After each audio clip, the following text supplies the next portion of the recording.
Hi, I'm Pastor Dave Connect from Holy Cross Lutheran Church in Springfield, New Jersey. Welcome to the Discipleship Academy, a series of 4-week courses designed by leaders in our congregations to give the people of the church today a tool to strengthen their faith in Jesus Christ and to follow our Savior in new ways. Today we'll be starting the course Bonhoeffer's Thought. Dietrich Bonhoeffer was an ordained Lutheran pastor and professor who was one of the most influential Christian thinkers of the 20th century. His books are read around the world today. He is also remembered as a member of the German resistance to the National Socialist regime headed by Adolf Hitler. He would be executed on April 9, 1945, at the Flossenburg concentration camp for his role in a conspiracy to have Hitler assassinated and the Nazi regime overthrown. Long before his entry into this effort, Bonhoeffer had taken a public role in the opposition to the Nazi government. Germany in the 1930s, unlike the United States, had churches established by the government. When Adolf Hitler took dictatorial power, the government mandated pastors and church workers as government-sanctioned employees take a loyalty oath to Hitler and the party.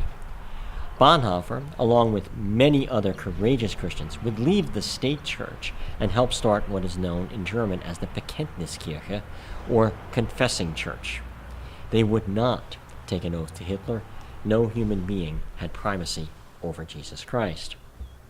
As part of this effort, he would help establish a seminary and alternative community at Finkenwalde in 1935. This community would embrace the practices of Jesus and prepare people to live as Christ in the world. Although closed by the police in 1937, the work lives on primarily in his famous work, Life Together. This book is the primary resource for this session and gives us a key insight into Bonhoeffer's thought.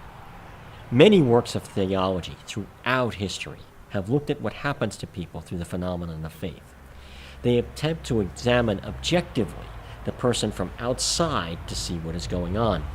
Other theologies try to examine God and Jesus in the same way. It's like they're in a lab trying to dissect this aspect of God or that aspect of God. Bonhoeffer's theology is different, as he looks primarily at how God and human beings are in relationship to each other, and then examines how the individual is in relation with the community. He discusses faith, hope, love, sin, shame, and salvation in purely relational ways. They all have an effect on the quality with our relationship with God and our relationship with others. They are aspects of our relationship with God. His definition of sin, for example, is disunion, a broken relationship with God, wounded relationships with others in the world, and a division within the individual self. And this shows this powerfully. Christian practice, which is a large focal point of Life Together, is that which helps us tend to the quality of our relationship with God and with others, as well as our relationship within our own selves.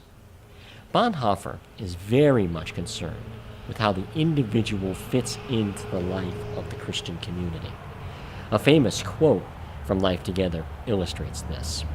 "Let him who cannot be alone beware of community. He will only do harm to himself and the community. The reverse is also true. Let him who is not in community beware of being alone. In community you were called.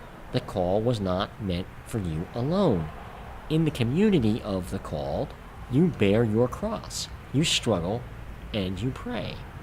So Bonhoeffer maintains the person needs to hear the word of Christ as an individual. But that same person, once they've taken in that word, must be drawn into community with God and others. Otherwise, the person really hasn't received, heard, or answered God's call. This touches on basic human nature. People are social animals. It's not good for people to be alone, we read in Genesis 2.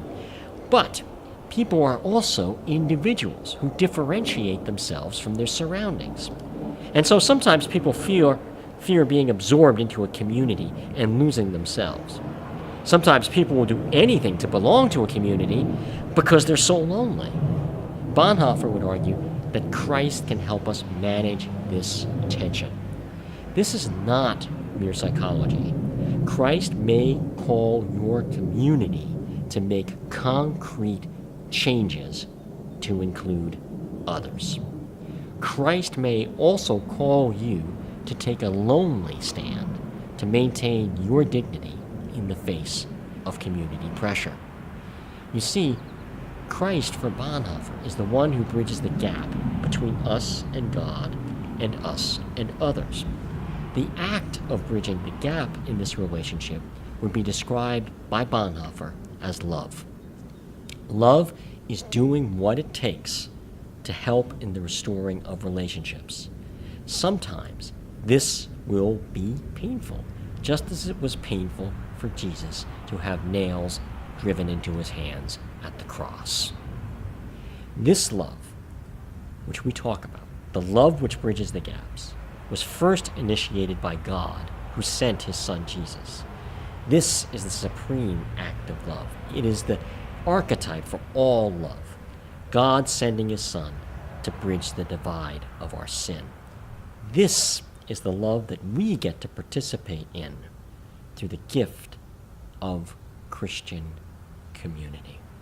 May God bless you as you study discipleship with us.